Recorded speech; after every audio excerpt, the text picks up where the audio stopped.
Alors on le sait, toi et moi, que Walt accordait beaucoup d'importance à l'aspect musical de ses films et qu'il a toujours su s'entourer des meilleurs compositeurs pour ses chansons. À qui s'adresse-t-il pour Peter Pan ? Bien, les chansons seront pour la plupart confiées à Sammy Fain pour la musique et Sammy Cahn pour les paroles.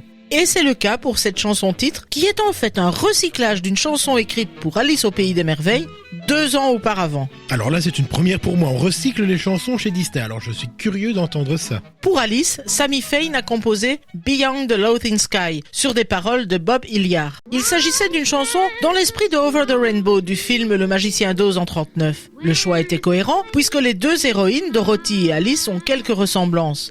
Mais la chanteuse choisie pour Alice, Catherine Beaumont, n'avait pas le talent de Judy Garland. De plus, les auteurs et compositeurs ont jugé qu'il n'était pas opportun de commencer le film avec une ballade lente et ont décidé d'écrire une chanson plus vivante et plus à la portée de la chanteuse, In a World of My Own. Mais la mélodie de Fain ne fut pas perdue, elle sera réécrite sous le titre The Second Star to the Right pour le générique de Peter Pan. Bon, c'était compliqué pour Alice au Pays des Merveilles, mais est-ce qu'il n'y a pas de crainte de commencer par une lente ballade cette fois pour Peter Pan ? La deuxième petite étoile nous plonge d'entrée dans une ambiance mélodieuse et douce qui invite à la rêverie.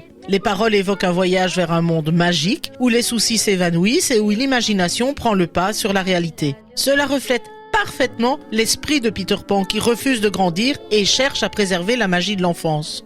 L'étoile guidera les enfants vers ce pays merveilleux et en devient une métaphore qui souligne l'idée même que dans les moments les plus sombres, il existe toujours une lumière qui guide et inspire.